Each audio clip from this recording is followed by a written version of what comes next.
Hey all, today I want to share with you an article I read many years ago that rocked me to my core professionally. It was the best thing I've ever read about being good at your job and thriving in the job that you have. And I know a lot of you are thinking, Tommy, I watch your stuff because I hate my job. I don't have a job. I understand that. But eventually we're going to get you there. And at the end, we'll talk about how we can do that. And I want you to not only get the job you're excited and thrilled about, but I want you to absolutely thrive there. So this is something I want you to put in the back of your brain. And maybe you're at a job you just don't love. You want to make a move. The best thing you can do while also building out a strong network is still be as good as you can at the job you have. You will network better. You'll come off just a little bit more confidently when you know you're crushing it every day at work, and it will give you things to talk about. So with that said, it was many years ago. I think it was like 2016, and I'm on the shuttle bus to work. I find this article, don't know how I found it, and I read it, and it rocked me to my core so much that when the shuttle stopped at my office, I was like, I'm going to keep going. And the driver's like, okay. And I just did like this whole loop again, like around the whole Pentagon through Northern Virginia, and I read it a second time. And the funny thing is you're thinking, oh, is he going to like post the link to this article? I'm not, because I can't find it. Years later, I would look and look and look because I wanted to share it with people, could never find the link to this article. Then I once in like 2022, maybe, it was referenced in a book I was reading and I got so excited, but even they like just vaguely referenced it. They didn't actually say where they found the article. So maybe you'll think I'm making it up, but I'm not. And it's really not that crazy of a story, but it was so simple that it made it utterly profound.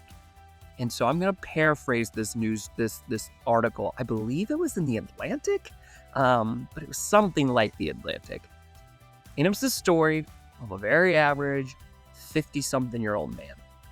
And he worked at something that I couldn't relate to. It was like a software company, something that I didn't really understand. And honestly, they didn't go into the details of his job. And it was him kind of speaking to the person writing the article. The author was kind of summarizing his experience with some direct quotes from him. And the story went that there he was in his mid-50s and felt like he was drowning professionally. He felt like all he ever did was go to meetings, answer emails. He never actually had time to do his job. And he was constantly helping his coworkers, putting out fires. And instead of being appreciated and feeling like he was making progress, he felt like he was constantly being criticized and he was just like not doing a good job, even though he worked so hard. And he was so scared about losing this job because he thought that he was in his mid-50s, that he was too young to retire, but he's too old to get rehired. A lot of stress, a lot of anxiety. And sure enough, his leadership called him in and said, hey, you keep dropping too many balls. We can't rely on you. You're all over, we're going to put you on this like 90-day performance plan. And as the story goes, he kind of said to himself, I don't know how to fix this, and I'm clearly going to get fired in 90 days. And he did something I would never advise you all to do, but he said, I'm not going to look for a job yet. I'm going to fully focus on this job these last 90 days. And when they let me go, because he was a little bit older, had enough money put away that he would spend, 6 months to a year looking for his job. But he had made the decision he wanted to do something different. And the decision he made was, if I only have 90 days, I'm going to enjoy the heck out of them. And he thought to himself, like, what does that mean? And he realized there was all the things he had to do and the million plates he was trying to keep spinning. He realized there were two things. There was a project that was super important to the company, and he thought, he was kind of, in his mind, the only one who really understood the true impact. If they could ever get this thing finished, it would just save so much time, it would save money. People just weren't really seeing his vision on it, and he never really could get started. He would get started, and he would constantly get interrupted, and then he wouldn't touch it for days or weeks at a time. And then there was other thing that he was really passionate about. Wasn't quite sure what it would look like at the end, but it got him really excited. He found it so interesting, but he could never justify it being necessarily like a part of his job. There were so many other day-to-day fires to put out. But he thought, you know what? If I'm going down, I'm going to enjoy these 90 days. So these are the only two things I'm going to work on. You know what he started doing? He started rejecting meeting invites. Just wouldn't go to meetings. And he wouldn't ignore it. He would say, I'm not coming to this meeting. It doesn't pertain to me. he started ignoring email invites that probably did pertain to him a little bit, but he said, hey, you've blocked off 2 hours and you don't say what this meeting's about. It's unclear to me why I'm needed. I'm not coming. So he gets called into the office within a week of this. And, hey, you can't just not go to meetings. And he said, why? That's eating up my time. I'm not going. They didn't know what to make of that, and people were upset. So all of a sudden, he was focused on those two important things. He would say no to other things. When employees came and said, hey, you got to bail me out of this, he said, hey, I've taught you this 100 times. This is the last time I'm going to teach you. And from here on out, you got to do it yourself. And he learned to be a teacher and be kind, but to not be the reason people weren't progressive, because they had become so reliant on it. He kind of cut that off. And he just focused on these two things. And he would break it up in hour chunks. He'd switch back and forth. He would take long walks to reset his mind. He bought headphones so he could focus. And he did all these things thinking, man, I'm actually really enjoying this. I know I'm going to get fired, but man, I'm really enjoying it. He didn't even get to 90 days. He got to like 60 something days from what I remember. Again, I haven't read this article in a long time. They call him in. They didn't fire him. In fact, they promoted him. And it kind of blew his mind. And when he was talking to the interviewer, this was years before, and he'd been promoted again since then. He was so happy and thriving. And I remember just like this hitting me like a ton of bricks, because at the time, the job I was in, I wasn't really sure what I was supposed to be doing. So I was just doing all these little things. I was just trying to stay busy, going to meetings. They didn't really pertain to me, but I thought it was good exposure to learn. And I would go to trainings that really didn't do much for me. I was like kind of I was putting myself everywhere. I was being an inch deep, a mile wide. I was going everywhere. And this hit me really hard. And ever since then, the last 3 jobs I've had, I will come into a job now. And it was really great because I read this article. I was only like 3 months into the job. So I was only 3 months behind. The 2 jobs I got after I did it day 1. You have to spend a certain amount of time, a month, 2 months, 3 months, understanding what's going on. You might waste some time going to this or that, but you got to figure out what's really going on and where can you really make an impact. For me on the 9/11 case, it was that getting my arms around the evidence that people hadn't really been going through that. And it was going to be tedious and boring, but I found a fun way to do it.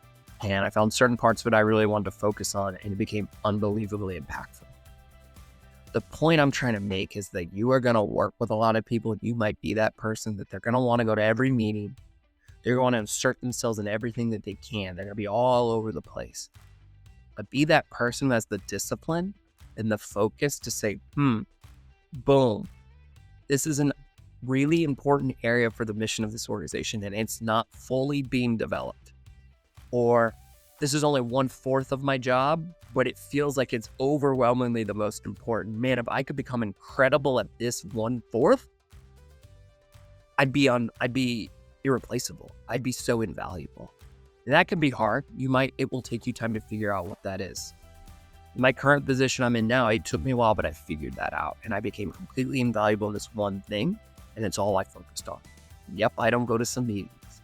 And if I do go to meetings, I will I will send emails to the person organizing. Hey, what's this meeting about? It says it's an hour. That's a long time.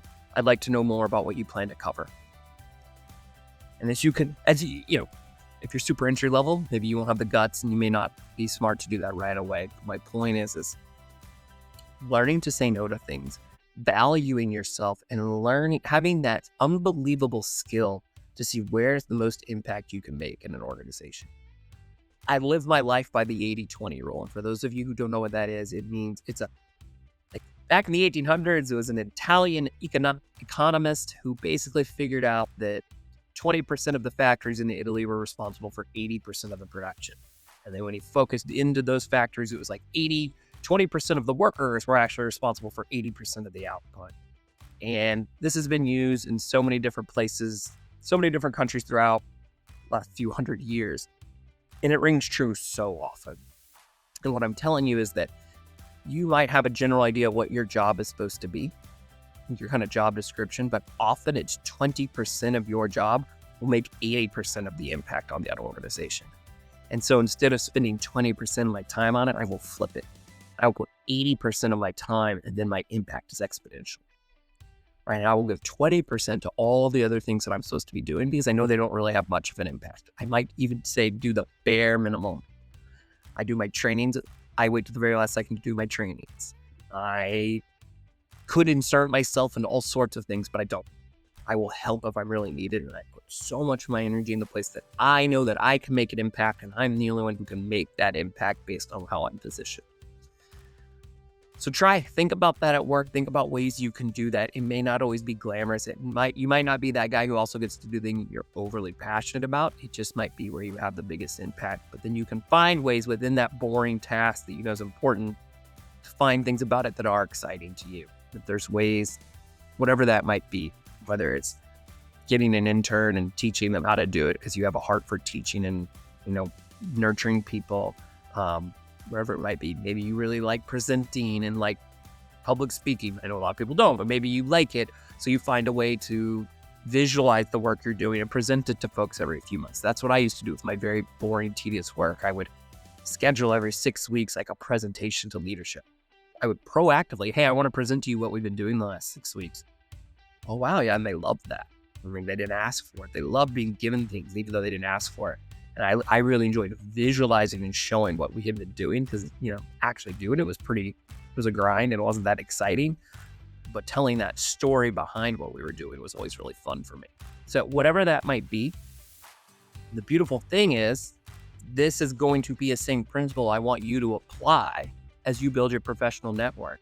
So you can get this job that you can then apply what I've just taught you. So when you're dreaming of doing this at a place you're actually really excited about and you're thrilled about the impact that organization makes, what you're going to do to get there is the same principle.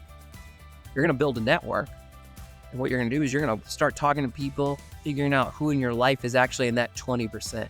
Who are the 20% of the people in your network who are going to make 80% of the impact? And then you're going to flip the equation and put 80% of your energy into that 20%. You're going to get exponential impact and growth. And these 2, 3, 4 people are going to make incredible things happen for you that would have never happened if you were constantly talking to all these people in your network every once in a while because you're spreading yourself way too thin. So a lot of these principles are going to apply to how you're even going to get the job in the first place. So if you want to learn more about that, as always, I really encourage you to click the link below and learn about Career Investors. This is my private group. You get access to all of my lessons. I made this the DC boot camp, which has nothing to do with Washington, DC. I should change the name.